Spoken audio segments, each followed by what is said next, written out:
بھائی مل کر درود پاک پڑھیے۔ الصلاۃ والسلام علیک یا رسول اللہ، الصلاۃ والسلام علیک یا رسول اللہ۔ آگے کے تھوڑا سا تشریف لے لیں اور آپ سب مل کر درود پاک پڑھیں۔ دعوت اسلامی نے یہ انداز اسی لیے اختیار کیا ہے کہ آج آپ دیکھیں کہ گانے والا کسی کو گانے کا کہے تو وہ بہت جھوم کر ہنستا ہوا گانا سناتا ہے۔ درود پاک پڑھتے ہوئے بھی ہمیں بہت بڑی خوشی ہونی چاہیے کہ اللہ تبارک و تعالیٰ نے ہم پر احسان کیا، امام الانبیاء پر درود پاک پڑھنے کا ہمیں موقع مل رہا ہے۔ آپ سب مل کر پڑھیے۔ الصلاۃ والسلام علیک یا رسول اللہ، وعلی آلک واصحابک یا حبیب اللہ، الصلاۃ والسلام علیک یا نبی اللہ، وعلی آلک واصحابک یا نور اللہ۔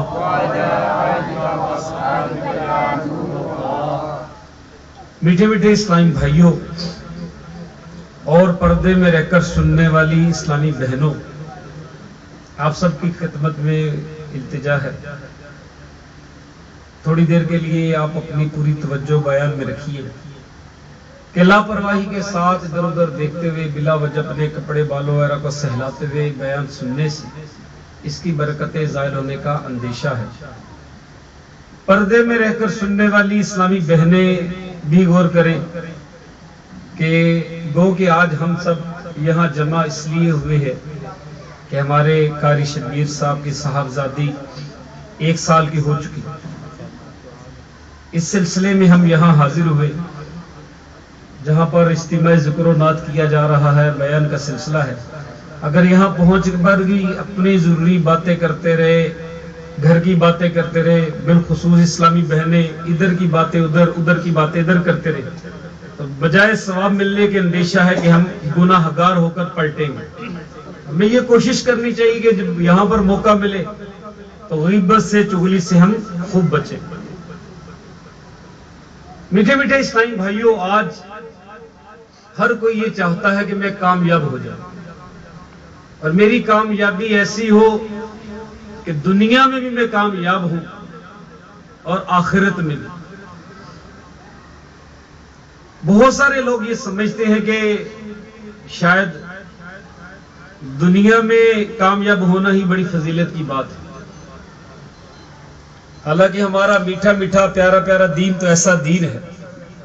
ہمارے آقا صلی اللہ علیہ وآلہ وسلم نے اپنی زندگی ایسی گزاری ہے کہ آپ صلی اللہ علیہ وآلہ وسلم کہ فرمان علی شان پر عمل کرنے والا یہ ہو ہی نہیں سکتا کہ دنیا میں کامیاب نہ ہو۔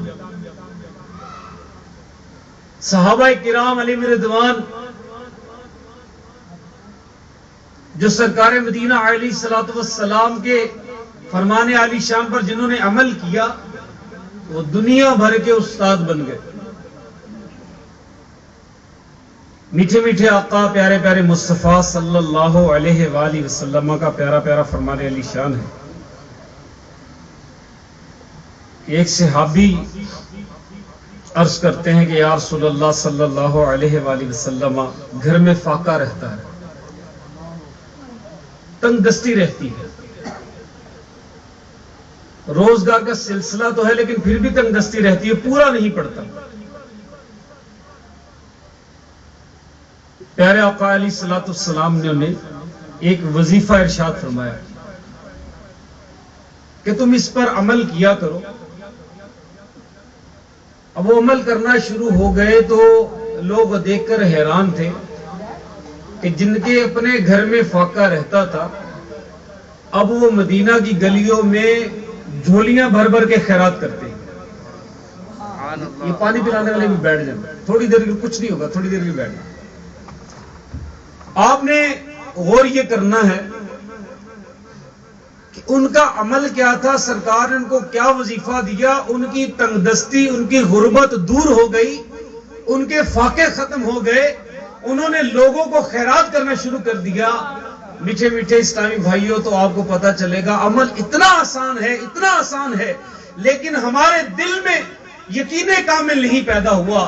آج ہمیں ڈاکٹر نے کہا کہ تم نے اگر یہ عمل کیا تو تمہیں بیماری لگ جائے گی، اگر تم نے دوائی نہ کھائی تو تم مر جاؤ گے۔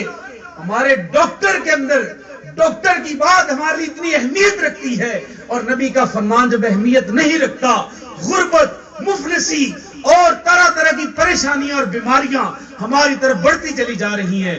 وہ صحابی تھے، ہم جیسا ایمان نہیں رکھتے تھے، ان کا کامل یقین تھا کہ اللہ کے نبی ہے، انہوں نے جو کہہ دیا تنگ دستیاں کیا، وہاں پر تو فراغیاں ہی فراغیاں ہوں گی۔ میرے پیارے اسلامی بھائیوں، اب آپ کے دل میں جستجو پیدا ہوگی، آخر وہ غریب صحابی جو تھے انہوں نے کون سا عمل شروع کر دیا، ان کی تنگ دستی دور ہو گئی۔ پیارے آقا علیہ الصلوۃ والسلام نے ارشاد فرمایا کہ اے میرے صحابی، جب تم اپنے گھر میں داخل ہوا کرو تو گھر کے تمام افراد کو سلام کیا کرو۔ کیا عمل کرنا ہے؟ گھر کے تمام افراد کو کیا کرنا ہے؟ سلام کرنا ہے۔ پھر فرمایا کہ ایک مرتبہ مجھ پر درود پاک پڑھ لیا کرو۔ ایک مرتبہ کیا کیا کرو؟ درود پاک پڑھ لیا کرو۔ اور پھر ایک مرتبہ تم داخل ہو کر یہ جب عمل کر لو تو اس کے بعد سورہ اخلاص پڑھ لیا کرو۔ اب مجھے یہ بتائیں کہ یہ عمل کتنا مشکل ہے؟ ہم گھر میں داخل ہو کر گھر میں سلام کر لیں، پھر ایک مرتبہ درود پاک پڑھ لیں، پھر سورہ اخلاص پڑھ لیں، لیکن نہیں، ہمارا ذہن عمل کیوں نہیں ہوتا؟ اس کی ایک وجہ بھی تو ہے نا کہ عمل ہوتا کیوں نہیں؟ ہم سن بھی لیتے ہیں، تھوڑی دیر کے بعد بیان ختم ہوگا، صلاۃ والسلام پیش کیا جائے گا آپ کو، اس کے بعد لنگر پیش کیا جائے گا، اجتماع ختم ہو جائے گا، پھر بھی ہمارے دل میں یہ بات پیدا ہوتی کیوں نہیں؟ میرے پیارے پیارے اسلام میں یاد رکھیں کہ جتنی سرکار کی محبت دل میں بڑھتی چلی جائے گی اتنا عمل کرنا آسان ہوتا جائے گا۔ جتنا یقین کامل ہے، تو اس مومن جو ہے، مسلمان جو ہے، اس کو تو کامل یقین ہونا چاہیے۔ یقین کرے اگر ہم بھی عمل کرنا شروع کر دیں اس صحابی کی طرح ہم بھی غنی ہو جائیں گے۔ آپ سب نیت فرما لیں کہ انشاءاللہ عز و جل عمل کیا کریں گے۔ حضرت سلیمان علیہ الصلوۃ والسلام کو اللہ تبارک و تعالی نے ارشاد فرمایا کہ ساحل سمندر پر پہنچے اور میری قدرت کا نظارہ دیکھا۔ حضرت سلیمان علیہ الصلوۃ والسلام ساحل سمندر پہنچے تو کوئی چیز نظر نہ آئی، ہر طرف دیکھا کوئی چیز نظر ہی نہیں آ رہی۔ تو آپ نے اپنے وزیر حضرت آصف کو ساتھ لیا، تو فرمایا آصف کو حکم دیا کہ سمندر میں غوطہ لگاؤ۔ حضرت آصف نے ان کے حکم کی تعمیل کی تو ایک عجیب و غریب گنبد نما عمارت نظر آئی۔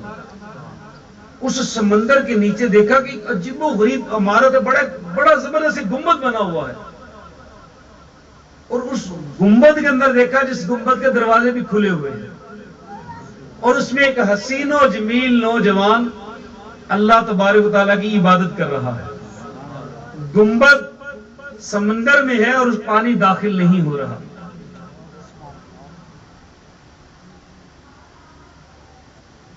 حضرت سلیمان علیہ الصلوۃ والسلام اس کے پاس گئے اور اس سے کیفیت معلوم کی کہ تمہیں یہ مقام کیسے ملا ہے کہ سمندر میں بھی ہو، گنبد میں ہو، عبادت کر رہے ہو۔ وہ بیان کرنے لگا، میرا باپ اپاہج اور والدہ اندھی تھی۔ آج ہمارے دل میں یہ شوق ہے نا کہ لوگ ہماری عزت کریں، میرا گزر بسر آسانی کے ساتھ ہو۔ میٹھے میٹھے اسلامی بھائیوں، اتنی بڑی عظیم دولت کہ جہاں سے نکلی ہوئی دعا رد نہیں کی جاتی، جہاں سے ملی ہوئی دعا زیرو کو ہیرو بنا دیتی ہے، لیکن اس کی جانب بالکل توجہ نہیں۔ توجہ سے سنیے کہ وہ نوجوان کہتا ہے کہ